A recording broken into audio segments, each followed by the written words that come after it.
Eu estava sentada na pequena sala da minha casa quando o telefone tocou. O número, desconhecido, fez meu coração acelerar, algo me dizia que eu precisava atender. Do outro lado da linha, uma voz fria, totalmente profissional, perguntou se eu era Margaret Sullivan. Engoli em seco e confirmei. A mulher do banco anunciou então que meu nome constava como inadimplente. Um empréstimo de carro de $42.000 estava em atraso. A sala parecia girar ao meu redor. Eu nunca comprara um carro, jamais assinara um contrato. Minhas mãos tremeram ao segurar o telefone. Ela continuou, explicou que eu estava 3 meses sem pagar as parcelas e que já haviam iniciado um processo judicial. Minha voz mal saiu quando tentei dizer que havia algum engano, que nada daquilo era meu. Num tom mais macio, ela lamentou, mas garantiu que todos os documentos estavam corretos, com minha assinatura e meu número de seguridade social. Desliguei e encarei a parede, sentindo o peito pulsar tão forte que achei que fosse explodir. Aos 64 anos, eu havia passado a vida inteira zanzando, trabalhando para manter meu nome limpo, nunca devia um centavo, sempre pagava tudo em dia com meu suado dinheiro. E agora aparecia com uma dívida de $42.000 por um carro que nem sabia existir. Precisei de respostas. Liguei de volta e pedi a alguém que pudesse me explicar melhor. Depois de 30 minutos ouvindo musiquinha de espera e sendo transferida de um setor a outro, um supervisor finalmente atendeu. Contando a história em voz trêmula, implorei por explicações. Ele abriu o arquivo, silenciou e, com uma voz gelada, revelou o motivo de todo aquele pesadelo. O financiamento fora pedido pelo meu próprio filho, Mason. Ele usara meus documentos, falsificara a minha assinatura e comprara o carro em meu nome. O supervisor leu até o endereço de entrega, era a casa do Mason. E disse que o modelo era um SUV de luxo, lançamento, na cor vermelho vivo. Desliguei antes mesmo de ouvir qualquer despedida. As lágrimas corriam incontroláveis enquanto meu cérebro tentava processar a traição. Meu filho, o garoto que eu criara sozinha depois de viúva, ao qual eu dera tudo o que pude, como chegar a esse ponto. Com a bolsa trêmula nas mãos, saí correndo para o carro. Eu precisava encará-lo, ouvir dele que aquilo era um terrível erro. Dirigi os 20 minutos até a casa dele com o peito apertado e a mente cheia de dúvidas. Talvez a identidade dele também tivesse sido roubada, talvez ele não soubesse de nada, talvez houvesse alguma explicação. Quando cheguei, o SUV vermelho reluzia na garagem, como se zombasse de mim ao sol. Minhas pernas fraquejaram, mas avancei até a porta, toquei 1, 2, 3 vezes. Até que ela se abriu. Quem surgiu na minha frente foi a Tiffany, a mulher do Mason. Ela me recebeu com aquele olhar gelado de sempre, como se eu fosse um estorvo em sua vida impecável. Sem ao menos dizer oi, ela se afastou e gritou para dentro da casa que eu havia chegado. A maneira como falou deixou claro, minha presença não era bem-vinda. Mason apareceu na sala segurando uma cerveja. Cumprimentou-me com um olhar calmo, como se já soubesse exatamente o motivo da minha visita. Ainda com o braço apoiado no batente da porta, meu tom saiu mais firme do que eu antecipara. Porque você financiou um carro em meu nome? Eu nunca autorizei essa dívida. Ele deu de ombros, como se estivéssemos falando sobre o clima. Tiffany precisava de um carro novo e não tínhamos crédito disponível. Usei o seu, já que você não estava usando. A voz morna dele soou impessoal. Ela é sua nora, merece algo decente. Senti o sangue ferver. Como você teve coragem de fazer isso sem me consultar? Ele deu uma risadinha amarga. Você de qualquer jeito não estava usando esse crédito. Apenas aproveitei o que era estático. E devia ficar feliz por ajudar a família. Tiffany, ainda sentada no sofá, ergueu o olhar do celular e interveio com ar de desdém. Você sempre foi a mãe presente, mãe. Agora é hora de provar esse amor pagando as parcelas do carro. A gente está passando por aperto e você, como avó, deveria dar suporte. A frieza dela me cortou como faca. Expliquei, já quase chorando, que o banco estava me processando, que meu crédito estava arruinado e que eu não tinha esse dinheiro. Mason respondeu com voz glacial, então arrume. Se não pagar, a dor de cabeça é sua. No papel, o carro está em seu nome. Você é responsável. Tentei apelar para a memória dele, lembrei-me de ter trabalhado em 3 empregos ao mesmo tempo para mandá-lo à escola, de ter custeado toda a faculdade, de todas as madrugadas em claro, de cada refeição que deixei de fazer para ele ter o que comer. Lembrei do meu auxílio no casamento, no nascimento do primeiro neto, na entrada da casa própria. Ele me encarou com indiferença e disse, seco, isso é o que mãe faz. Minha existência foi sua escolha, então não espero cobrança agora. As palavras dele cravaram-se como lâminas no meu peito. Tiffany levantou-se e se aproximou, ajeitando o telefone no bolso. Você está sendo dramática, mãe. O carro custa só $800 por mês. Com sua aposentadoria, daria e sobraria. Pare de se fazer de vítima e pense nas crianças, que merecem uma avó que as busque num carro digno. Fiquei ali, parada, encarando o vazio, sem acreditar no que acabara de ouvir. Aquela mulher entrou na minha vida como quem chega trazendo sol num dia nublado. Eu a recebi de braços abertos, estendi a mão quando soube da gravidez em que ela mal tinha dinheiro para um simples exame médico. Paguei o chá de bebê, as roupinhas, as fraldas por meses a fio. Era meu gesto de amor, de generosidade. Até o dia em que ela apareceu exigindo que eu bancasse o carro de luxo, me olhando como se fosse um estorvo em vez de alguém que havia salvado aquela família tantas vezes. A dor foi tão aguda que eu fechei a porta sem esboçar uma palavra. Não adiantaria discutir, já haviam decidido que eu existia apenas para custear todos os caprichos e endividamentos deles. E o pior era saber que nada fora por acaso.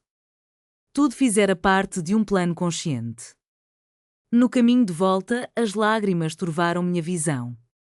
Tive de parar o carro 2 vezes, apoiar a cabeça no volante, recuperar o fôlego. Quando cheguei em casa, sentei ali dentro por quase 1 hora, deixando os choros correr livre.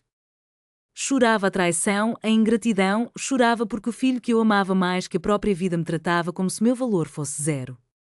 Não prestei atenção às horas. O relógio da cozinha virou mera paisagem enquanto eu revivia cada sacrifício feito por aquele rapaz tão cruel.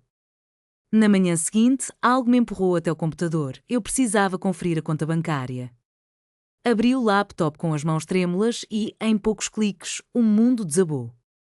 Minha poupança, o fundo de emergência que levei anos para juntar, $12.000, agora ostentava míseros 300. Fiquei paralisado. Examinar o extrato foi um choque. Retiradas constantes nos últimos 6 meses, valores de $500, $700, $1.000, todas realizadas em caixas eletrónicos próximos à casa de Mason. Todas com o meu cartão de débito, o mesmo que eu jamais emprestara a ninguém. Foi aí que lembrei, 1 ano antes, Mason pedira meu cartão para fazer um depósito urgente. Confiando no filho, entreguei-o sem pensar. Ele devolveu no mesmo dia. Jamais imaginei que teria copiado o plástico nem descoberto o meu PIN apenas me observando. Revirei a caixa de entrada do e-mail e encontrei dezenas de alertas do banco que eu jogara no lixo, crendo serem spam. Eram notificações de empréstimos solicitados, de linhas de crédito abertas, de movimentações suspeitas. Com o coração acelerado, acessei meu relatório de crédito e lá estava a prova final. Além dos $42.000 do financiamento do carro, meu nome carregava outros 3 empréstimos, 8.000, 5.000 e 12.000, todos aprovados com minha assinatura. Foi ali, sentado diante da tela, que entendi o tamanho da farsa construída às minhas costas. Quando descobri que todos aqueles recursos haviam sido direcionados a uma conta que não era a minha, minhas mãos tremiam enquanto eu conferia os números. No total, devia $67.000. Dinheiro que jamais chegou às minhas mãos. Dinheiro que meu próprio filho, Mason, estava-me roubando usando meu nome, minha confiança, meu amor de mãe. Levantando-me da cadeira com as pernas bambas, senti meu corpo fraquejar. Corri ao banheiro e vomitei. O choque era tão intenso que meu organismo simplesmente não conseguia dar conta da dor. Sentei-me no chão frio, de joelhos abraçados ao peito, ouvindo o eco de tudo desmoronando. Só quando reuni forças para me erguer fui ao espelho, enxaguei o rosto e voltei ao computador. Precisava entender a extensão daquele estrago. Entrei na minha conta do cartão de crédito, que quase não usava, e vi o limite de $10.000 completamente estourado. Compras em boutiques de grife, jantares em restaurantes caros, joias, eletrónicos, tudo numa área próxima à casa de Mason, tudo nos últimos 4 meses. Minha nora, Tiffany, desfilava com o meu cartão como se fosse dela, enquanto eu vivia contando cada centavo da minha aposentadoria. Imprimi extratos, faturas, contratos de empréstimo. As lágrimas caíam sobre os papéis que, página a página, registravam a maior traição da minha vida. Com a pasta organizada entre as mãos trêmulas, telefonei para Mason, precisava ouvir da boca dele alguma explicação. Ele atendeu após 4 toques, com voz irritada. O que você quer agora? Contei tudo, os empréstimos fantasmas, os saques, o cartão de crédito estourado. Mas não ouvi surpresa, nem um pedido de desculpas. Apenas um silêncio gelado. Depois, sua voz cheia de grosseria. Você me deve tudo isso. Te trouxe ao mundo sem me consultar, cada centavo que peguei é parte da minha dívida por ter me obrigado a existir. Aquelas palavras frias me cortaram como lâmina. Perguntei como podia justificar tamanha desfaçatez. Ele riu, um riso amargo que me perfurou a alma. Você é só uma velha dramática.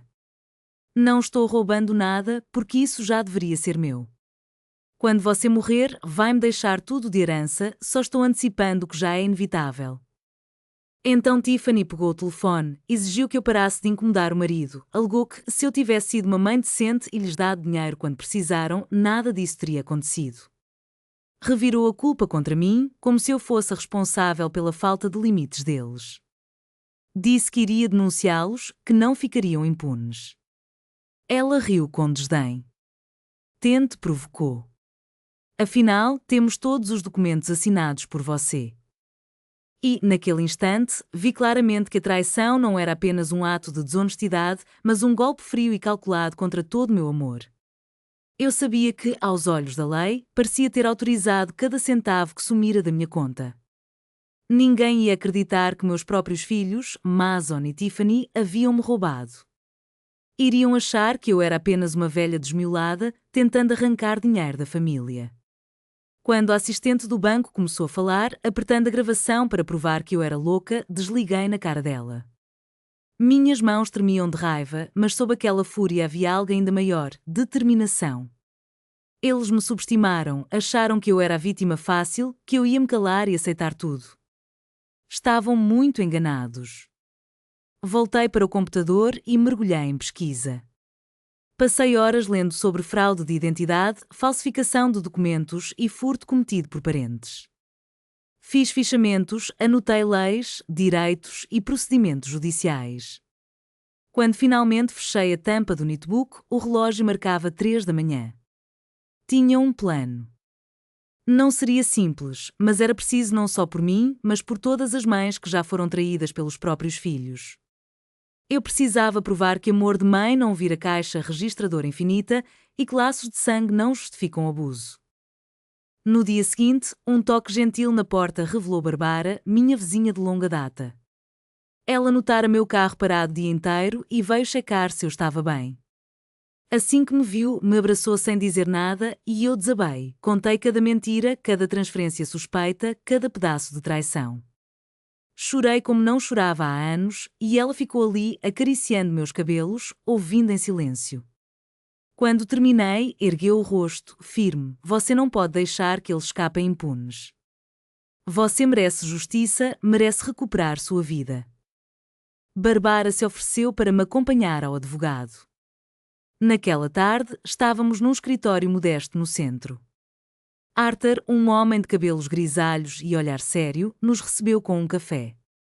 Sentei do outro lado da mesa e contei tudo, sem poupar detalhes. Mostrei extratos bancários, comprovantes de transferências, toda a papelada que havia juntado. Ele anotava cada ponto, interrompia de vez em quando para perguntar algo específico. Quando terminei, Arthur largou a caneta e me encarou com uma expressão carregada de indignação. O que Mason e Tiffany fizeram é crime grave: estelionato, falsificação de documentos, roubo de identidade, apropriação indébita. Aquilo soou definitivo. Ele explicou que o processo seria longo e trabalhoso. Teríamos de provar que eu jamais autorizei aquelas transações e juntar provas sólidas. Mas garantiu que nosso caso era forte e que faria de tudo para me ajudar. Respirei fundo e, com a voz embargada, perguntei quanto tudo aquilo ia me custar. A resposta dele decidiria o próximo passo da minha luta por justiça. Eu não tinha um centavo. Minha conta estava zerada e até o limite do cartão aparecia um saldo negativo graças às fraudes do meu próprio filho. Quando contei tudo a Arthur, ele sorriu com ternura, mas os olhos denunciavam a preocupação. Vamos organizar um plano de pagamento, disse ele. O mais urgente agora é estanquear o rombo e recuperar o que for possível. Saímos do escritório com uma missão clara. Primeiro, Arthur iria solicitar todas as imagens de segurança dos bancos onde as movimentações suspeitas aconteceram. Em seguida, registraríamos uma queixa formal por fraude junto às autoridades. E, por fim, pediríamos uma medida protetiva que impedisse Mason e Tiffany de pôr as mãos em qualquer recurso meu. Enquanto caminhávamos até o carro, Barbara apertou minha mão e repetiu: "Você está sendo corajosa. Vai dar certo." Eu não me sentia corajosa, mas sim dilacerada. Como mãe, sentia que havia falhado em criar um homem decente. A culpa de denunciá-lo me corroía por dentro. Naquela noite, sozinha em casa, fui vítima de uma enxurrada de lembranças. Elas vinham em ondas, uma após a outra, golpeando meu coração sem trégua. Lembrei-me de quando Mason tinha 8 anos e quase nos deixou 3 semanas internado, eu dormindo sentada ao lado do leito, contando cada respiração dele, fiz empréstimos sem fim para custear o tratamento e o salvei. Fiz o que qualquer mãe faria. Voltei no tempo até a formatura do ensino médio. Vi o brilho nos olhos dele ao receber o diploma, o abraço apertado que me deu, dizendo que tudo aquilo era graças a mim, que eu era a melhor mãe do mundo. Chorei de alegria. Acreditei que todo sacrifício valera a pena.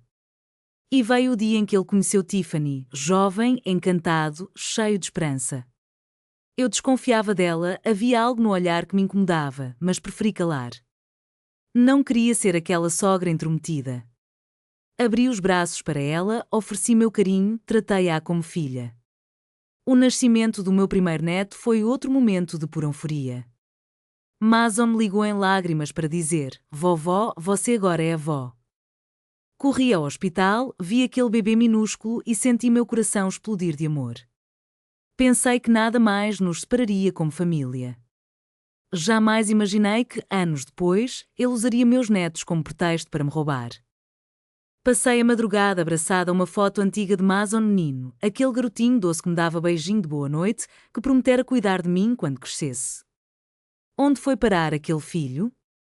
Em que momento ele se tornou alguém capaz de me encarar como um caixa eletrónico? Na manhã seguinte, Arthur ligou, conseguira algo crucial.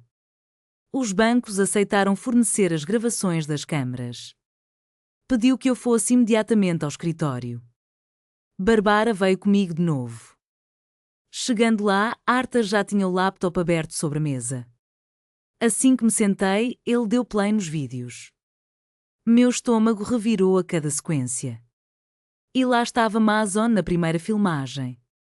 Entrei no banco com o meu documento na mão, meu sorriso confiante bem à mostra.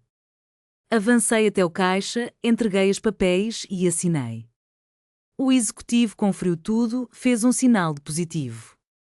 Do outro lado do vidro, câmaras capturavam meu filho imitando minha assinatura como se aquilo fosse o mais normal do mundo. Mal terminei de digerir a cena quando veio o segundo vídeo. Lá estava Tiffany em um banco diferente, sacando minha proposta de crédito até o limite máximo, $8.000 em notas contadas uma a uma pela atendente, enquanto ela sorria e guardava o dinheiro naquela bolsa de grife provavelmente comprada com o mesmo dinheiro que era meu. Foi o terceiro vídeo que me quebrou por completo. Mason, de terno e sorriso largo, assinando um contrato de financiamento de um SUV vermelho. Tiffany, radiante, apontava para o carro novo. Riam, celebravam e o vendedor, solene, entregava-lhes as chaves. Eu, sem saber, acabara de me tornar devedora de $42.000. Arthur pausou as gravações, virou-se para mim e perguntou, em voz firme: "Você está pronta para seguir em frente? Porque se formos adiante com a denúncia, não há volta. Seu filho pode responder criminalmente. Pode até ir para a prisão." Meus olhos voltaram para as imagens congeladas na tela, meu filho sorrindo enquanto me roubava, aquela mulher envergonhada sem remorso algum aproveitando-se do meu suor. Algo se rompeu. A dor se transformou em determinação, a tristeza em força. Sim, respondi. Faça tudo o que for preciso. Não serei mais a mãe que suporta esse abuso. Se meu filho decidiu me trair assim, que assuma as consequências. Naquela tarde, fomos juntos ao promotor de justiça. Protocolamos uma queixa formal por fraude, falsificação de documentos, furto de identidade e peculato. A promotora analisou cada vídeo, cada papel eram provas irrefutáveis. Ela me perguntou se eu tinha consciência de que, caso tudo fosse comprovado, meu filho poderia pegar vários anos de prisão. Um nó se formou na minha garganta, mas mantive o olhar firme e assenti. Outra saída não havia, ele ultrapassara um limite sem retorno. A promotora garantiu que o caso seria tratado com seriedade. Explicou que o abuso financeiro dentro da família é mais comum do que se imagina, mas raros são os que têm coragem de denunciar. A senhora está fazendo o que é certo, disse, protegendo seu futuro e mandando um recado claro de que isso não se aceita. Saí de lá com uma cópia do boletim de ocorrência nas mãos. No estacionamento, Barbara me deu um abraço apertado, elogiando minha força. Aquilo me trouxe um conforto tênue, mas precioso, em meio ao turbilhão de emoções. À noite, Arthur me ligou com mais novidades. Tinha descoberto algo além de tudo aquilo. Eu mal podia acreditar no que Arthur me contava pelo telefone. Aquele apartamento que alugava gerava $500 por mês, a única fonte de renda além da minha aposentadoria. Desde que meu filho Mason se oferecera para cuidar do imóvel para me ajudar, eu confiava completamente nele. Mas, segundo a investigação de Arthur, nenhuma das parcelas desses últimos 8 meses entrou na minha conta. $4.000 simplesmente evaporaram. Enquanto eu contava centavos para comprar comida, Mason embolsava, sem remorso, cada cheque de aluguel. A raiva subiu pelo meu peito como um rio de lava prestes a transbordar. Não bastava ter falsificado empréstimos, drenado minhas poupanças e usado meus cartões sem permissão, ele ainda estava roubando meu sustento. Arthur sugeriu incluir no processo a acusação de apropriação indébita e eu concordei imediatamente. Precisávamos da prova concreta de que o inquilino pagava em dinheiro, mas eu não recebia nada. No dia seguinte, partimos cedo rumo ao bairro tranquilo onde ficava o apartamento, meia hora de distância da minha casa. O Sr. Anderson, um homem idoso e de reputação ilibada, abriu a porta com um olhar preocupado. Quando expliquei a situação, suas mãos tremeram. Ele guardou no envelope todas as notas de $500, cada uma acompanhada de um recibo manuscrito em que aparecia o nome de Mason. Eu paguei religiosamente, senhora, disse ele com a voz trêmula. Se soubesse que o dinheiro não chegava até a senhora, teria vindo aqui antes. Pedi que não se culpasse, a vítima não era só eu, mas também ele, abusado pela confiança que depositara em meu próprio filho. Enquanto Arthur fotografava cada recibo, a caligrafia inconfundível de Mason estampada em todos eles, senti o peso da traição se cristalizar ali, diante dos meus olhos. No caminho de volta ao carro, Arthur me lançou uma pergunta que me congelou. Ele tem acesso a mais alguma coisa sua? Outros bens, contas ou investimentos? Respondi, sem hesitar, não, só este apartamento. Mas, de repente, uma lembrança me atingiu com a força de um soco no estômago. 2 anos atrás, quando meu marido faleceu, ele deixara um seguro de vida de $50.000. E se Mason já tivesse conseguido desviar esse dinheiro, usando a mesma frieza calculista? A noite seguinte prometia ser longa e eu não faria ideia de quantas surpresas mais me aguardavam. Investi aquele dinheiro num fundo que prometia rendimentos mensais. Não era muito, mas dava um alívio no orçamento. O Mason sempre me garantiu que entendia mais de finanças do que eu, que poderia cuidar do investimento melhor do que eu mesma. E, como sempre, confiei no meu filho. Quando a sensação de inquietação virou um nó na garganta, chamei o Arthur para apurar tudo. Ele começou a fazer ligações de dentro do carro, enquanto eu tentava controlar o pânico que crescia a cada segundo. 20 minutos depois, que pareceram horas, Arthur desligou o telefone com o rosto grave. O fundo foi liquidado há 6 meses, declarou ele num suspiro. E os 50.000 foram transferidos para uma conta no nome do Mason. Naquele instante, a incredulidade me deixou muda. 50.000 reais.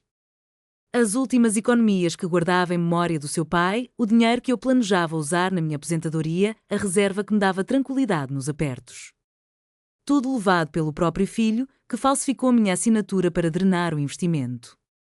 Arthur segurou minha mão quando a respiração me faltou. Vamos recuperar tudo, ele jurou. Mas eu não conseguia me acalmar. A dor era grande demais, a traição, a crueldade, a sensação de vazio. No escritório, Arthur fez mais ligações, pediu documentos, ampliou a caixa. A cada nova informação, o rol de crimes do Mason só crescia. Foi então que comecei a revisitar as pequenas pistas que ignorara, conversas estranhas, papéis que me pediu para assinar sem importância, as vezes em que disse para eu não checar extratos porque já estava tudo certo. O telefonema da empresa de investimentos chegou no fim da tarde. As assinaturas nos papéis de liquidação não batiam com as antigas delas nos arquivos. Era prova clara da falsificação. A gravidade do caso aumentava, não se tratava mais de empréstimos isolados, mas de uma fraude sistemática planejada há anos. Voltei para casa com a Barbara e, no caminho, ela me perguntou como eu me sentia. Respondi com o que restava dentro de mim, sentia-me vazia, como se meu filho tivesse partido há muito tempo e eu só agora percebesse a ausência dele. O jovem Mason que eu conhecia, o menino que tanto amei e cuidei, havia morrido. No lugar dele, surgiu um estranho, um criminoso capaz de dar as costas à própria mãe sem titubear. Naquela noite, Barbara me abraçou com força e chorou junto comigo.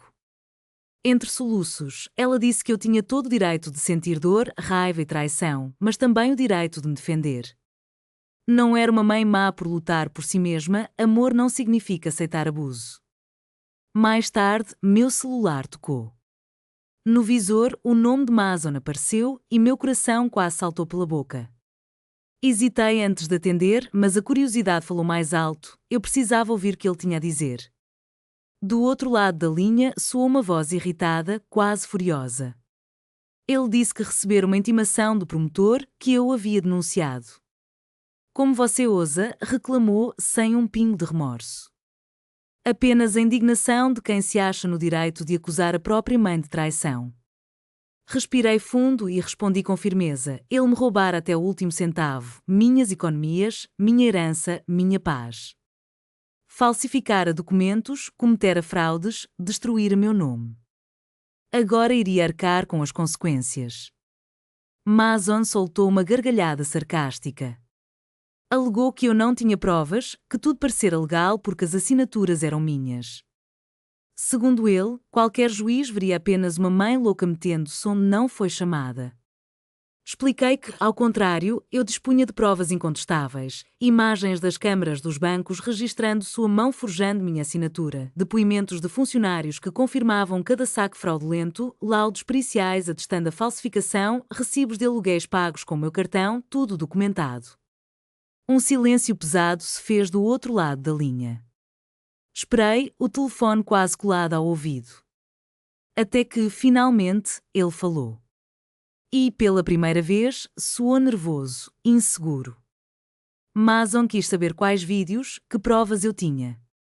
Repeti, pausadamente, que ele sabia bem do que eu falava. Que era óbvio, registraram-no em ação, filmaram Tiffany sacando milhares de dólares com o meu cartão. Cada movimento ilícito estava gravado. Ouvi sua respiração ofegante. A arrogância se dissipou, dando lugar a um tom patético. Insinuou que tudo não passara de um mal-entendido, que ele pensara ter minha permissão, que talvez eu tivesse interpretado errado. Que jamais quis me machucar. A facilidade com que ele mentia me enojou. Não lhe permiti prosseguir, pare com esse teatro. Sei exatamente o que você fez, cada roubo, cada falsificação, cada engano foi planejado. Não existe mal-entendido, apenas traição deliberada.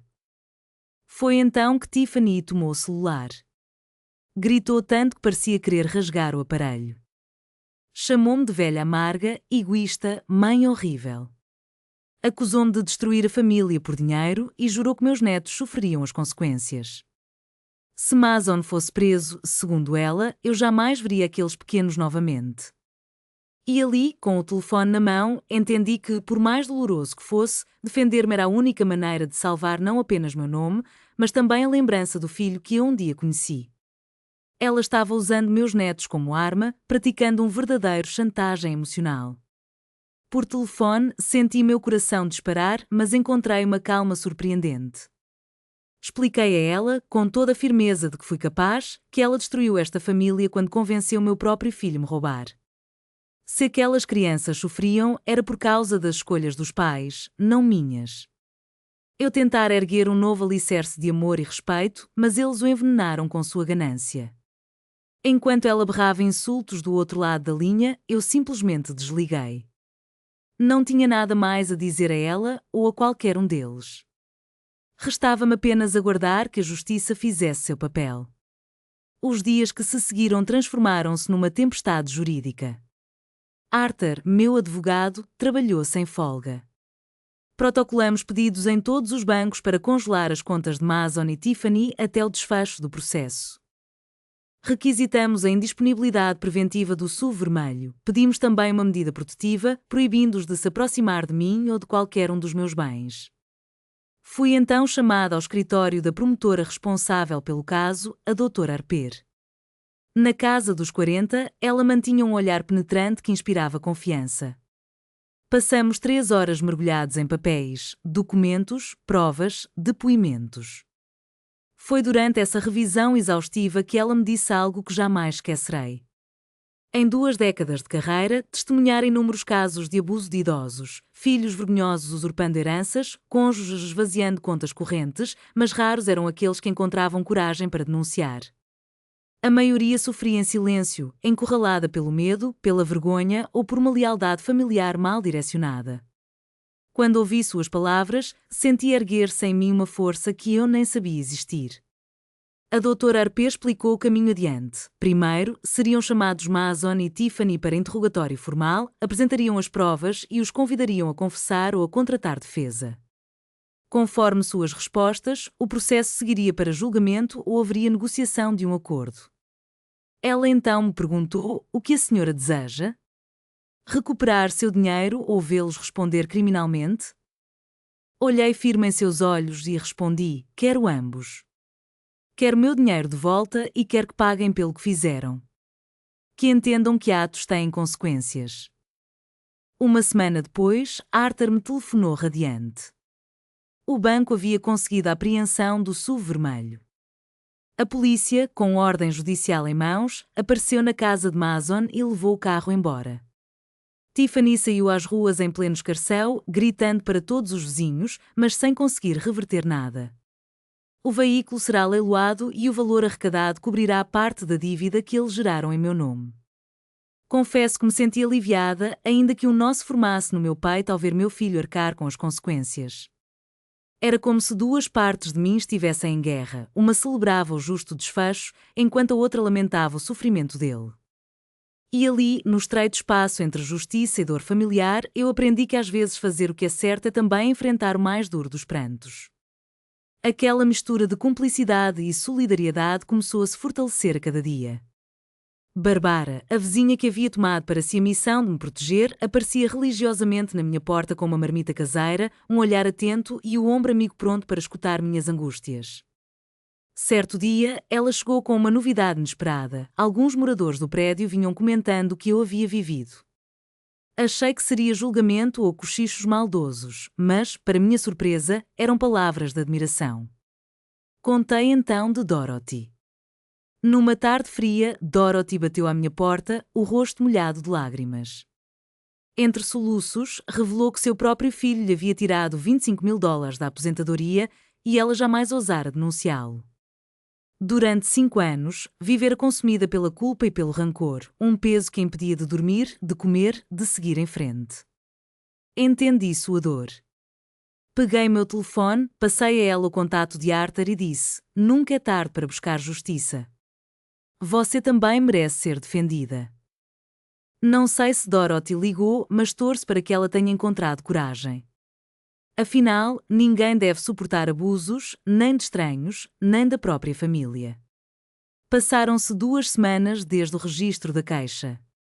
Um oficial entregou o mandado de intimação a Mason e Tiffany comparecer na promotoria para interrogatório. Arthur me ligou anunciando que eles certamente apareciam com um advogado de ponta, daqueles que cobram a tarifa astronómica de $300 por hora, e que o caso ia se complicar. Na tarde do depoimento, acompanhei tudo de longe, mas recebi o telefonema de Arthur assim que terminaram. Imaginava a cena, Mason e Tiffany, ombros eretos, lado a lado, com um advogado de terno impecável tentando minimizar os fatos.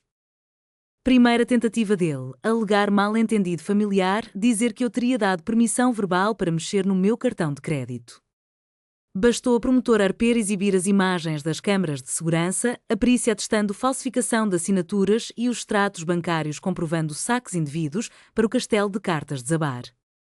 Pediu-se um breve intervalo e, depois, mudaram o discurso. Mason estava endividado, agiu sob desespero, não por má-fé. Mas Arper não engoliu.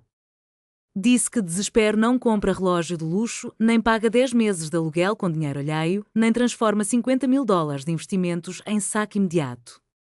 Apresentou recibos, faturas de cartão, extratos bancários, tudo delimitando um padrão de ganância premeditada. Com a defesa encurralada, o advogado fez seu movimento final, propôs um acordo de delação premiada informal. Mason e Tiffany devolveriam um montante roubado em até 2 anos e, em troca, as acusações criminais seriam retiradas. Arper foi categórica, aquela iniciativa só poderia partir de mim, a vítima. E era a minha decisão. No fim da tarde, Arthur me ligou para explicar as opções. Se eu aceitasse o acordo, recuperaria meu dinheiro mais rápido, mas veria ambos livres, sem ficha criminal. Se recusasse, o processo seguiria para julgamento, risco de pena, audiência após audiência, desgaste emocional enorme e, no fim, nenhuma garantia absoluta de ressarcimento imediato. Fiquei em silêncio, analisando cada possibilidade, enquanto o relógio marcava o compasso lento de uma escolha que mudaria tudo. Naquela noite, eu pedi um tempo para pensar. Mas o sono não veio. Fiquei acordada, remexendo cada lembrança, meus netos brincando no quintal, o rosto de Mason quando era apenas um garotinho e o homem em que ele havia se tornado. Pensei no meu futuro, na minha dignidade, na estabilidade que vinha construindo durante anos. De manhã cedo, liguei para o Arthur e dei minha resposta: não aceitaria acordo nenhum. Não enquanto eles não demonstrassem um pingo de arrependimento real, não enquanto insistissem em me pintar como a culpada. Eu queria que o processo seguisse seu curso natural, queria vê-los responder por cada assinatura falsificada, por cada transação que eu não autorizei. Arthur compreendeu e comunicou a minha decisão à promotora Arper. Pouco depois, ela mesma me telefonou, solidária, explicou que iniciaria uma investigação profunda, com peritos revisando assinaturas, auditores checando movimentações financeiras e testemunhas sendo convocadas. As medidas cautelares permaneceriam ativas, as contas de Mason e Tiffany continuariam congeladas e eles não poderiam negociar imóveis ou fazer grandes operações sem autorização judicial. O SUS já fora leiloado e os cerca de $28.000, descontadas as taxas, estavam depositados em juízo, aguardando desfecho da causa. Então começaram os ataques. Mason passou a telefonar para parentes distantes, tios que eu mal via, primos com quem não falava há anos, espalhando sua versão, que eu era uma mãe cruel, movida pela ganância, que ele só havia pedido ajuda e eu estava mandando para a cadeia, que eu preferia dinheiro ao próprio filho. Várias ligações chegaram e cada uma foi um golpe no peito. As pessoas julgavam sem ouvir meu lado, sem sequer perguntar o que realmente acontecera. Houve 2 exceções. A primeira foi minha prima Janet, com quem eu não falava há muito tempo. Ela me ligou, disse que ouvira rumores e queria a verdade diretamente de mim. Desabafei tudo, em detalhes, e ouvi sua voz embargada do outro lado da linha. Pediu perdão pelo distanciamento, contou que vivera situação parecida com o irmão e, por isso, entendia perfeitamente minha dor. Logo ela se tornou meu apoio inesperado, aparecia em casa para comprar mantimentos, me acompanhava às audiências com Arthur e, sobretudo, me escutava sem julgamentos. Junto com a Barbara, que não me abandonou nem por um momento, formaram um círculo de proteção que me lembrava, eu não estava sozinha, ainda havia quem me valorizasse. Numa tarde em que Janet e eu tomávamos café na minha cozinha, ouvi a campainha. Abri a porta e encontrei uma mulher que eu nunca tinha visto. Apresentou-se como assistente social nomeada pelo tribunal e explicou que viera avaliar o meu estado emocional e mental, parte do processo legal. Aquela visita era apenas mais um passo na longa estrada que eu havia decidido enfrentar. Senti-me profundamente ofendida naquele primeiro momento. Será que questionavam minha sanidade? A assistente social, uma mulher gentil de expressão calma, explicou que se tratava de um procedimento padrão em casos de fraudes familiares. O advogado de Mason chegara a insinuar que eu, pela idade, andava confusa, que talvez tivesse problemas de memória. Outro truque baixo para desacreditar minha palavra. A avaliação durou quase 2 horas. Ela me fez 1000 perguntas sobre o meu dia-a-dia, minhas lembranças, meus hábitos, pediu que eu resgatasse datas na memória e resolvesse pequenos exercícios mentais. No fim, sorriu, elogiou minha lucidez e confirmou que minha memória estava impecável, prova de que eu sabia exatamente o que fazia. Seu relatório seria anexado ao processo. Foi uma pequena vitória, mas crucial, não poderiam mais usar minha idade para invalidar meu depoimento. Dias depois, Arthur me convocou com urgência ao escritório. Seu rosto sério denunciava más notícias. Mostrou-me documentos recém-recebidos, uma ação contra mim, movida pelo meu próprio filho. Mason afirmava que eu lhe devia dinheiro, que ele gastara fortunas cuidando de mim, pagando minhas contas, sustentando-me por anos, e que agora exigia reembolso. A acusação era tão absurda, repleta de mentiras, que só não me fez rir por me doer o peito. Arthur garantiu que não tinham qualquer fundamento, era tática desesperada para embaralhar o caso, fingir disputa mútua onde só havia golpe unilateral. Mas não adiantaria, as provas contra Mason eram esmagadoras. O preço, porém, seria mais tempo em tribunal, desgaste emocional e contas de advogados cada vez maiores. Ele queria me exaurir, me forçar a desistir pela fadiga. Eu, no entanto, estava mais firme do que nunca. Se desejava guerra, teria guerra. Enquanto o imbróglio legal se arrastava, minha vida cotidiana virou um caos. Os bancos me atormentavam com cobranças de dívidas inexistentes. Graças a Arthur, as execuções foram suspensas temporariamente, mas meu crédito, arruinado. Nem um empréstimo mínimo eu conseguiria. Tive de vender algumas joias, as últimas lembranças do meu marido, só para honrar prestações mínimas e evitar a piora. Cada peça que eu entregava ao comprador partia meu coração. Naquele exato instante, a lembrança dele me apertava o peito de saudade. Numa noite, diante do extrato quase zerado da conta, desabei. Chorei como não chorava há semanas, sentindo-me derrotada, exausta, despedaçada. Barbara me encontrou assim, sentada no chão da cozinha, cercada de papéis e recibos, soluçando sem controle. Sentou-se ao meu lado e me envolveu num abraço protetor. Ficou em silêncio, apenas me deixando desaguar as lágrimas, até que minha angústia enfim se aquietasse. Quando, finalmente, recobrei o fôlego, ela me ajudou a levantar, preparou um chá quente e insistiu para que eu sentasse à mesa. Fitando-me nos olhos, disse algo que mudou tudo: eu já tinha vencido. Mesmo sem o verdito final dos tribunais, eu já triunfara ao me defender, ao me erguer e dizer não ao abuso. Aquilo, segundo ela, era a vitória verdadeira. O resto seria apenas formalidade. Suas palavras foram um alívio em meio à tempestade. De fato, fosse qual fosse o desfecho no tribunal, eu já havia reconquistado algo inestimável: minha dignidade. De vítima silenciosa, eu me tornara uma mulher que lutava pelo que era justo. Na manhã seguinte, a promotora Arper ligou com notícias decisivas. Os peritos haviam concluído a análise da caligrafia e os laudos eram inequívocos. Todas as assinaturas dos contratos de empréstimo tinham sido falsificadas com uma margem de erro inferior a 1%. Era prova científica e irrefutável de fraude.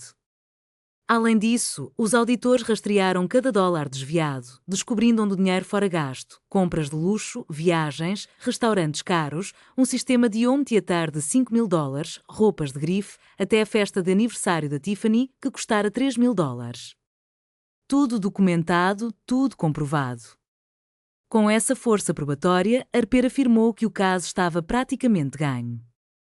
Se fosse a júri, Mason e Tiffany não escapariam da condenação. Voltou a me perguntar se eu não consideraria um acordo, agora que tínhamos todas as cartas na mão. Queria saber quais condições me soariam aceitáveis.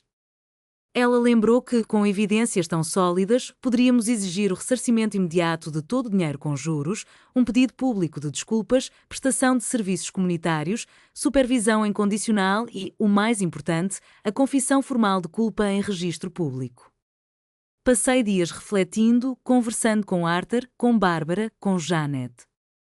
Todos me apoiaram, qualquer que fosse minha decisão. No fim, resolvi ouvir a proposta oficial do advogado deles, mas deixei claro, eu tinha minhas próprias condições, inegociáveis. A audiência de negociação ocorreu numa sala da corte. Ao meu lado, Arthur, à frente, Mason, Tiffany e seu advogado, na mediação, a promotora Harper. Era a primeira vez que eu via meu filho desde o início do processo. Ele estava abatido, emagrecido, com olheiras profundas. Tiffany, por outro lado, fitava-me com puro ódio, olhos como punhais. Nem se dignaram a cumprimentar-me. O silêncio pairava tão pesado que se podia cortar com a faca. Então o advogado de Mason abriu a fala, propunha a devolução de todo o dinheiro comprovadamente subtraído, os $67.000 dos empréstimos fraudulentos, os $12.000 da poupança e os $4.000 do aluguel desviado. No salão do tribunal pairava uma tensão elétrica. O valor em discussão era de R$83.000, mas eu sabia de outros R$50.000 que haviam sumido na liquidação daquele investimento. Arthur, o meu advogado, não deixou passar a omissão, e os outros 50.000, cutucou ele, encarando o procurador adversário. O advogado hesitou. Gaguejou qualquer desculpa sobre questões separadas e supostas ambiguidades quanto ao destino desse dinheiro. Mentira escancarada. Todos ali sabiam que aqueles documentos de liquidação traziam meu nome como única beneficiária e que as assinaturas tinham sido forjadas. Harper, com voz firme, ergueu os papéis de novo, mostrando cada página. Não havia margem para dúvida, aquilo era furto. Ponto final. O advogado recuou e incluiu os R$50.000 na proposta. R$133.000 no total. Mas eu não estava satisfeita.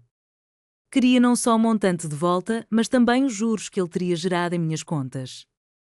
Queria reparação pelos danos ao meu crédito e a quitação direta das dívidas que haviam sido abertas em meu nome, nada de me entregar o cheque para eu me virar. E pedi algo mais caro ainda, uma retratação pública, uma carta de desculpas com firma reconhecida, em que admitissem cada mentira, cada assinatura falsa, cada real desviado. Essa confissão precisaria ficar para sempre nos autos. Tiffany explodiu. Levantou-se aos berros, chamando-me de velha amarga e alegando que eu tinha inveja da felicidade do filho. Harper mandou calar a boca, lembrando-a das graves acusações criminais que enfrentava. Tiffany murchou no sofá, mas o ódio ainda brilhava em seus olhos. Então Mason, meu filho, falou pela primeira vez em semanas, com voz cansada. Você quer mesmo me destruir? Vai-me mandar para a cadeia sem remorso?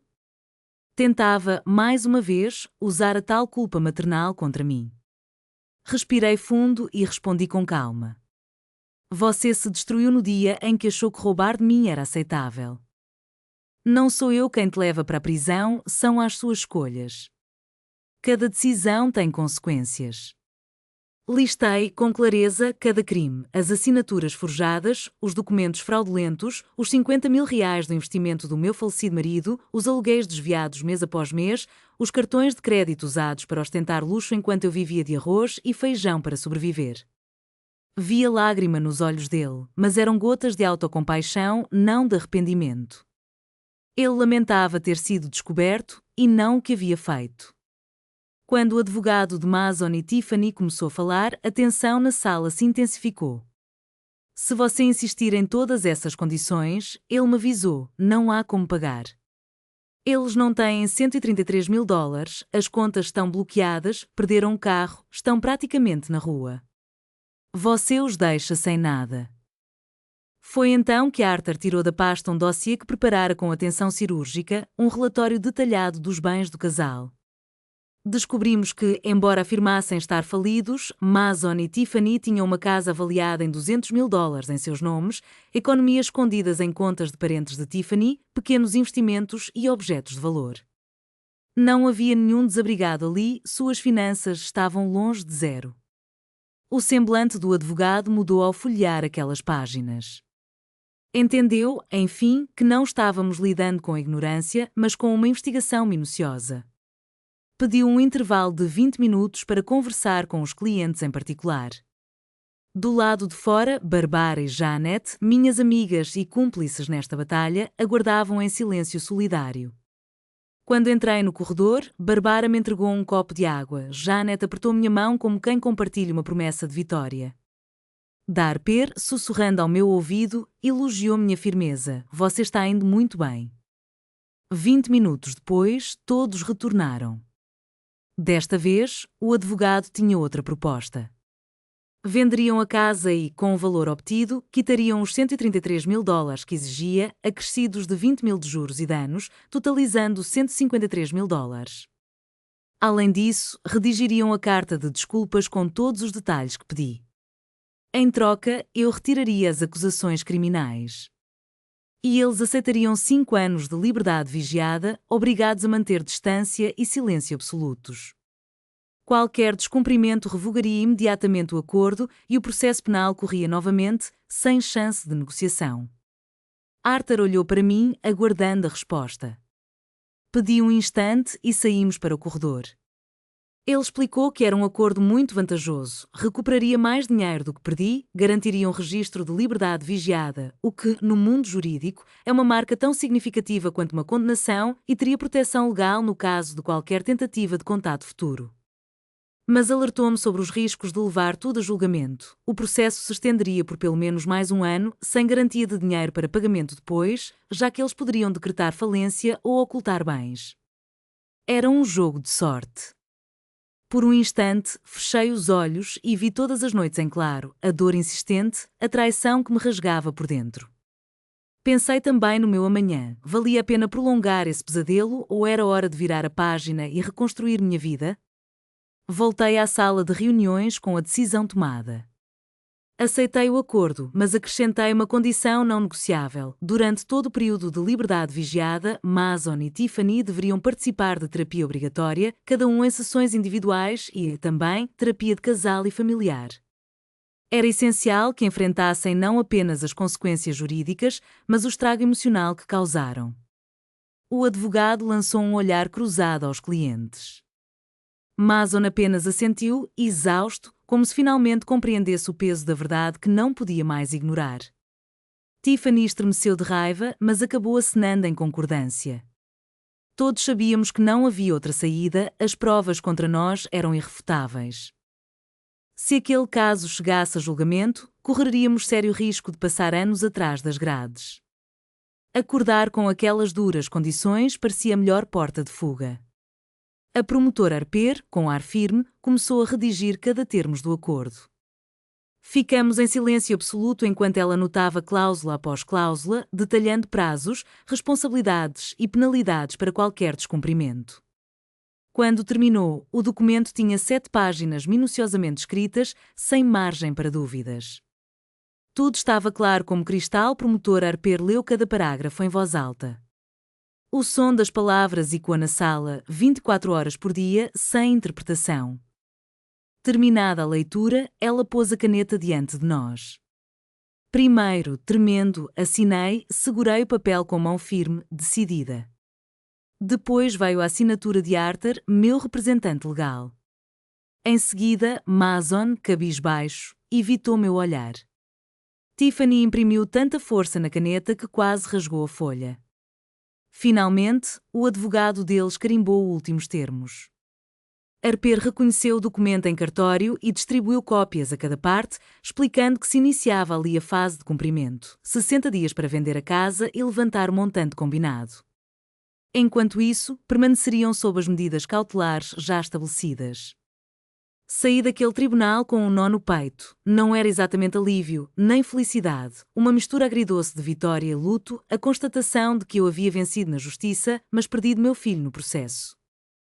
No corredor, Barbara e Janet me abraçaram, elogiando minha coragem. Arthur apertou minha mão com orgulho. A promotora Harper desejou-me boa sorte e garantiu que acompanharia de perto cada passo do acordo. As semanas seguintes foram um suplício. Acordava a cada manhã com a angústia de descobrir se Mason e Tiffany cumpririam o combinado ou tentariam alguma manobra de última hora. Arthur me lembrava, dia após dia, da força legal daquele pacto. 3 semanas depois, soube que a casa de Mason estava oficialmente à venda por $200.000, valor justo de mercado. Senti um nó na garganta, meu filho perdendo o teto por causa de suas próprias escolhas. Uma parte de mim, a mãe que nunca desiste, se compadecia, a outra, mais racional, reconhecia que tudo era consequência de atitudes impensadas. Nesse período, começaram a chegar mensagens anônimas de números desconhecidos, me xingando de monstro, mãe cruel e bruxa sem coração. Diziam que meus netos me odiavam e jamais me perdoariam, que eu havia destruído uma família por dinheiro. Cada palavra feria, mas eu já não me deixava abalar. Quem realmente me conhecia sabia a verdade, os demais podiam pensar o que quisessem. Mudei meu número de telefone e bloqueei todas as tentativas de contato indesejado, determinada a seguir em frente. Naquela tarde, Barbara decidiu reunir em sua sala de estar algumas vizinhas que, assim como ela, haviam-me estendido a mão. Sentar em círculo, ouvir cada relato de superação, era um alívio perceber que eu não estava sozinha nessa jornada tortuosa. Dorothy, que semanas atrás me confidenciara seu próprio drama familiar, anunciou com voz firme. Finalmente havia acionado Arthur e aberto um processo contra o próprio filho. Com os olhos marejados, agradeceu por eu ter sido o empurrão que ela precisava para erguer sua voz e defender seus direitos. Na 5ª semana após a petição, meu telefone tocou com as melhores notícias que eu podia esperar. Arthur contou que a casa de Mason tinha um comprador sério disposto a pagar $195.000. Depois de quitar a hipoteca, saldar o que ainda restava de financiamento e arcar com as taxas de fechamento, sobrariam cerca de $160.000 em caixa, valor mais do que suficiente para cumprir nosso acordo de $153.000. No dia do fechamento, Arthur foi pessoalmente até o cartório supervisionar a transferência. O dinheiro entrou num depósito judicial especial e, dali, foi distribuído conforme combinamos. Primeiro, foram liquidadas todas as dívidas em meu nome, os empréstimos fraudulentos gerados, o cartão de crédito sem saldo, meu nome excluído de qualquer lista de devedores. Em seguida, depositaram em minha conta a quantia remanescente, $15.000. Ao ver aquele número no extrato, minhas lágrimas escorreram. Não era exatamente alegria, era o pranto de quem vê um pesadelo chegar ao fim. Mas, no fundo, compreendi que o dinheiro, por mais significativo que fosse, ainda ficava atrás do que eu realmente havia recuperado: minha dignidade, minha voz, meu direito de me defender. E isso não tem preço. Poucos dias depois, recebi um envelope registrado. Dentro, uma carta de retratação assinada por Mason e Tiffany, com firma reconhecida em cartório. Li-a apenas uma vez, fria, repleta de termos redigidos por advogados, mas contendo cada confissão, cada fraude admitida e cada mentira reconhecida sob pena da justiça. Guardei-a cuidadosamente em uma caixa junto aos demais documentos do processo. Não era preciso relê-la, sua mera existência já me bastava. Por fim, Arthur me informou que Mason e Tiffany estavam obrigados a frequentar sessões de terapia, cujas comprovações mensais seriam enviadas ao juiz. Caso faltassem sem justificativa médica, incorreriam em descumprimento do acordo. E, mais ainda, a ordem de restrição permanecia ativa, eles não poderiam se aproximar a menos de 500 metros de mim, nem me contatar por qualquer meio, sob pena de prisão imediata. Aquele escudo legal me trouxe a paz que eu tanto almejava. Com o dinheiro finalmente em mãos, fiz questão de honrar 3 compromissos. Quitei integralmente os honorários de Arthur, ele merecia cada centavo pelo empenho incansável. Presenteei Barbara com uma quantia generosa, agradecendo seu apoio incondicional, e então tomei uma decisão que me acompanhava há semanas. Coloquei à venda o apartamento que tinha alugado. Era hora de virar mais uma página e continuar reconstruindo minha vida com a segurança e a tranquilidade que agora sabia possíveis. Não queria mais lidar com imóveis. Cansara-me de inquilinos, de canos vazando e da preocupação constante com manutenção. Sonhava apenas em simplificar minha vida. Vendi o apartamento por $75.000 e apliquei o dinheiro num fundo seguro que me garantiu juros mensais. Com parte desse valor e o dinheiro do condomínio, comprei uma casa menor num bairro tranquilo do outro lado da cidade. Bem longe de onde Mason morava, bem longe das lembranças dolorosas. Era um novo endereço para um recomeço. A casa tinha 2 quartos, um jardim modesto e janelas generosas que deixavam entrar muita luz natural. Tudo ali me parecia perfeito. Logo, Barbara mudou-se para uma casa vizinha. Não vou te deixar sozinha nesse novo mundo, disse ela, com seu jeito protetor de sempre. Janet também passou a me visitar toda semana. As 3 nós tornamos inseparáveis, uma família escolhida, unida pelo respeito, pelo carinho genuíno e pelo apoio mútuo. Para lidar com as cicatrizes emocionais, comecei a frequentar um grupo de apoio a vítimas de abuso financeiro familiar. Era um pequeno encontro semanal no centro comunitário. Ali, encontrei pessoas que viveram situações parecidas com a minha. Ouvir suas histórias ajudava-me a entender minha própria dor e compartilhar a minha aliviava a solidão deles. Lembro com carinho de Alice, uma senhora de 70 anos, cuja filha lhe roubara a pensão durante 5 anos. Ela nunca denunciava a filha, carregava aquele peso de ressentimento dia após dia. Ofereci-lhe o número de Arthur, meu advogado, e plantei a semente de uma possível ajuda. Às vezes, é tudo o que podemos fazer. Com o passar das semanas, acordei dormindo melhor. Os pesadelos diminuíram e o nó no estômago foi-se desfazendo. Comecei a saborear coisas simples, um café quente no jardim pela manhã, retomar leituras abandonadas, cozinhar sem ter que economizar cada centavo.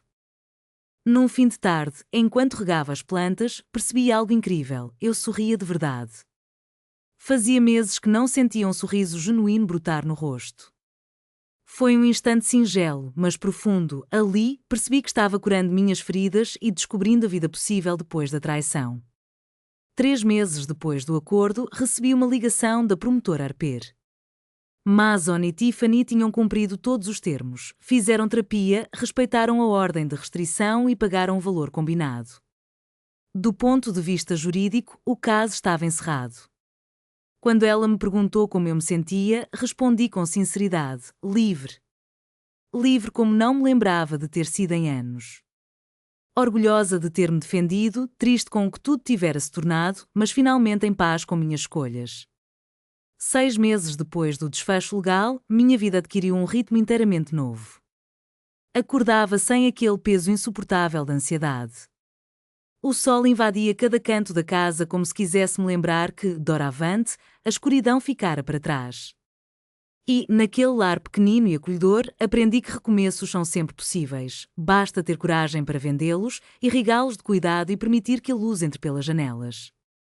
Eu finalmente me vi livre das preocupações constantes com dinheiro e do peso de tentar agradar meu filho e decidi fazer tudo aquilo que havia deixado de lado por tanto tempo. Inscrevi-me num ateliê de pintura para idosos, lá descobri um talento inesperado para paisagens. Não era nada profissional, mas cada pincelada trazia uma paz que eu não sentia há anos. Barbara, Janet e eu logo formamos um trio que, em tom de brincadeira, batizamos das Invencíveis. 2 vezes por semana, nos encontrávamos para tomar café, dividir refeições e simplesmente aproveitar a companhia umas das outras. Naquelas mulheres, encontrei as irmãs que sempre quis ter na família que escolhi construir. O grupo de apoio a vítimas de abuso financeiro familiar cresceu rápido. Já éramos quase 20 pessoas e eu acabei me tornando uma espécie de líder informal. Compartilhava a minha história e oferecia esperança a quem chegava desesperado. Algumas mulheres, encorajadas por mim, procuraram o Arthur e abriram seus próprios processos na justiça. Numa tarde, enquanto preparava a sala para mais um encontro, a campainha soou. Abri a porta e congelei. Lá estava o Mason, com as roupas amarrotadas, a barba por fazer e os olhos vermelhos. Meu primeiro instinto foi bater a porta e chamar a polícia, ele violava a ordem de restrição. Mas o olhar naquele rosto falava de algo que eu não reconhecia, não havia arrogância nem frieza, e sim alguém despedaçado. Ele ergueu as mãos num sinal de paz e, com a voz falha, implorou 5 minutos. Vi seu carro estacionado discretamente longe, cumprindo a limitação de distância, um detalhe técnico que me fez vacilar. Cada célula do meu corpo me gritava para fechar a porta, mas existia ainda em mim um resquício maternal que precisava ouvir o que ele tinha a dizer. Concordei, sob a condição de que ficasse apenas na varanda. Permaneci no batente, pronta para fechá-la a qualquer momento. Mason começou a falar com a voz trêmula, as lágrimas escorrendo pelo rosto. Revelou que a terapia obrigatória foi, paradoxalmente, o pior e o melhor que já lhe aconteceu. Passou meses em negação, culpando a mim, ao sistema, a qualquer um, menos a si mesmo. Mas sua terapeuta não lhe deu trégua, forçou-o a encarar, de frente, o estrago que causara. Contou também que Tiffany o deixara assim que o dinheiro acabou, partindo para os braços de outro. Somente então ele percebeu o verdadeiro rosto dela, uma manipuladora tão hábil quanto havia sido ele comigo. E, por fim, confessou algo que me quebrou de novo. Os filhos dele, meus netos, vinham perguntando por que não viam mais a avó. Ele, sem saber o que responder, acabou-lhes dizendo, numa versão adaptada à idade, que o pai havia feito coisas muito graves comigo e que eu precisara me proteger. As lágrimas rolavam silenciosas pelo meu rosto enquanto eu ouvia aquelas palavras. Os olhos de Mason se enchiam de remorso ao contar que os netos haviam chorado, perguntando se um dia poderiam me ver. A simples menção deles me dilacerou por dentro. Eu os amava tanto, mas sabia que tê-los de volta exigiria condições concretas, não podia permitir que Mason se aproximasse de novo sem consequências reais. Ele continuou com a voz embargada. Não espero seu perdão imediato, disse, entendo se você nunca mais quiser me ver. Só preciso que saiba algo importante. Depois de meses em terapia, finalmente compreendi a dimensão do mal que causei. Nada justifica a cobiça e o egoísmo que destruíram o mais valioso relacionamento da minha vida. Pediu perdão, não aquele raso, mecânico, carimbado em papel, mas um arrependimento genuíno, carregado de dor. Contou que trabalhava em 2 empregos para reerguer sua vida, que mantinha as sessões de terapia mesmo sem obrigação e que tentava ensinar aos filhos o valor do trabalho honesto e do respeito ao próximo. Olhei fundo em seus olhos e vi meu filho, não o criminoso que me roubara, mas o menino que um dia embalei nos braços. Vi também o homem responsável por escolhas terríveis e pelo peso das próprias consequências. Reconheci sua dor, mas soube que ela fazia parte do caminho da verdadeira mudança. Respirei fundo e falei, com voz firme, porém sem crueldade. Agradeço suas palavras e vejo seu esforço, mas preciso que compreenda algo fundamental: perdoar não é esquecer. Não voltaremos ao que éramos antes. Aquela relação morreu no dia em que você me traiu. Não há ressurreição para ela. Expliquei que talvez, com muito tempo, trabalho e consistência, pudéssemos um dia ter uma relação cordial, mas levaria anos, não meses. E que só acreditaria em sua mudança se ela se manifestasse em atitudes, não em promessas. Enquanto isso, ele deveria respeitar meu espaço e minha paz. Mason assentiu, enxugando as lágrimas. Tirou do bolso um envelope que segurava com as mãos trêmulas. Nele havia fotos das crianças e cartas que haviam escrito para mim. Não espero resposta, disse ele, mas queria que soubesse que sentem minha falta e me amam. Peguei o envelope, o coração apertado, e pedi que se afastasse. Se realmente quer mostrar mudança, comece respeitando a medida protetiva que ainda está em vigor. Ele fez um último aceno, virou-se e caminhou até o carro. Fechei a porta e fiquei na sala, abraçada ao envelope, por um bom tempo, até finalmente abri-lo. As 3 fotos dos meus netos sorrindo saltaram ao meu encontro. Foi como se, naquele instante, um sopro de esperança me tocasse o peito. Crescemos tanto nos últimos meses. Dentro de uma das minhas caixas, encontrei 2 cartinhas escritas com a letra trêmula de criança. Vovó, sinto tanto a sua falta. Quando vou te ver de novo? Eu te amo muito. Li aquelas palavras simples, mas carregadas de saudade, e as lágrimas rolaram sem aviso. Pouco depois, Barbara apareceu para o nosso encontro do grupo de apoio e me encontrou afundada no sofá, soluçando. Expliquei-lhe o que havia acontecido. Ela me abraçou, me deixou chorar e repetiu algo que me confortou. Sentir dor e saudade faz parte de sermos humanos, mas manter limites também é essencial. Proteger-me não me tornava má pessoa. Naquela noite, durante a reunião, abri meu coração. Contei sobre a visita do Mason, seus pedidos de desculpas e a confusão que borbulhava em mim, raiva, amor, ressentimento. O grupo ouviu sem julgar e várias pessoas compartilharam histórias parecidas. Uma senhora, então, disse algo que ficou ecoando em minha mente: perdoar é um presente que você dá a si mesma, não a ele. E perdoar não obriga a reconciliação. Dá para perdoar e seguir em frente, mantendo a distância que você precisa. Nas semanas seguintes, refleti muito sobre isso. Resolvi escrever uma carta para Mason, mas só para mim. Derramei no papel toda a mágoa, a decepção, o amor que teimava em permanecer por baixo de tudo e a esperança de que ele tivesse realmente mudado. No final, coloquei algo que me libertou de uma vez por todas. Eu te perdoo não porque o que você fez esteja certo, mas porque preciso largar esse peso. Isso não significa que voltarei a confiar em você, isso você terá de reconquistar. Guardei o bilhete na gaveta do meu quarto e nunca o enviei. A carta era meu grito de liberdade, o ponto final daquele capítulo, nos meus próprios termos. Os meses seguintes foram de reconstrução profunda. Continuei minhas aulas de pintura e, por sugestão de Barbara, comecei a trabalhar como voluntária numa cozinha comunitária. Usei parte do dinheiro recuperado para dar um novo toque à minha casa, um jardim maior, pintura nova, móveis confortáveis. Transformei 4 paredes em um lar de verdade. Também comecei a dar palestras esporádicas em centros comunitários sobre violência financeira contra idosos. Compartilhei minha história não para despertar compaixão, mas para empoderar quem passasse por algo parecido. Várias pessoas vieram-me agradecer, dizendo que eu as ajudara a se defender. Um ano depois do acordo judicial, a promotora Arper ligou para me avisar que o período de condicional de Mason estava prestes a acabar. Perguntou se eu queria renovar a ordem de restrição ou deixá-la expirar. Pensei com calma e decidi liberar o pedido, mas registrei uma cláusula: qualquer tentativa de contato indesejado resultaria numa nova ordem imediata. Senti-me segura com essa decisão. Já não temia o Mason. Eu recuperara meu poder. Se ele quisesse me respeitar, ótimo, se não, eu sabia bem como me proteger. Hoje, escrevo a última página da minha história sentada no jardim, com uma xícara de café quente na mão. O sol invade as folhas das árvores e os pássaros se revezam em cantos suaves. Em 1 hora, Barbara vem almoçar comigo. À tarde, é a vez da Janet me visitar. E eu sei, por fim, que estou exatamente onde devo estar, em paz comigo mesma. Amanhã terei minha aula de pintura.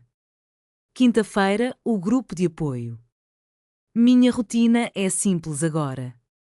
Sem luxos extravagantes, mas com algo muito mais valioso: paz, dignidade e o controle da minha própria vida.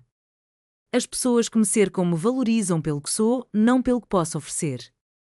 Sinto falta de Mason? Sim, do filho que ele poderia ter sido. Sinto imensa saudade dos meus netos. Mas não sinto falta do abuso, do medo constante, da sensação de estar sempre à mercê de alguém. Nunca mais permitirei que me façam sentir assim. Se minha história puder servir de lição, que seja esta: amor de família não justifica violência. Ser mãe não significa ser um cofrinho sem fundo. Defender-se não faz de você uma pessoa ruim. Traçar limites é um ato de amor próprio, não de egoísmo.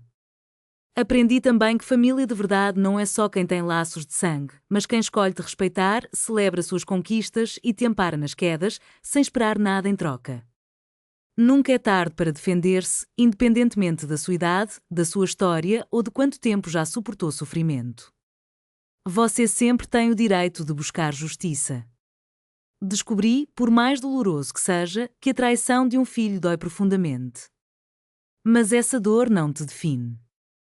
Dá para sobreviver, reconstruir-se e reencontrar a alegria. E, acima de tudo, descobri que sou mais forte do que jamais imaginei. Aquela mulher assustada, que atendeu aquele telefonema do banco há mais de 1 ano, já não existe. No lugar dela está uma pessoa que reconhece seu valor, que não teme lutar pelo que é certo e que vive em paz consigo mesma. Termino meu café com um sorriso.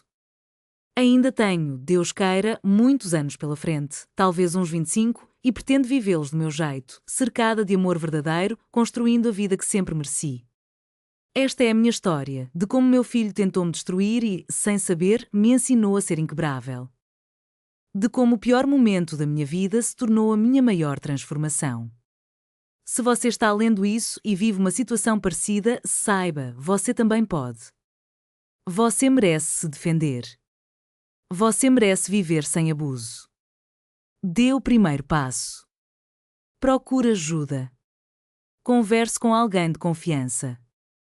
Fale com um advogado. Registre sua queixa. Será difícil, será dolorido, haverá dias em que você pensará em desistir. Mas do outro lado dessa dor está a liberdade, a dignidade recuperada e uma vida em paz, e tudo isso vale cada lágrima e cada decisão corajosa. Hoje fecho este capítulo não com amargura, mas com gratidão por ter encontrado forças que eu nem sabia existir, pelas pessoas que me apoiaram sem pedir nada em troca, por essa segunda chance de viver plenamente. Meu nome é Margaret Sullivan, tenho 65 anos e, finalmente, depois de tudo, sou livre para ser quem realmente sou.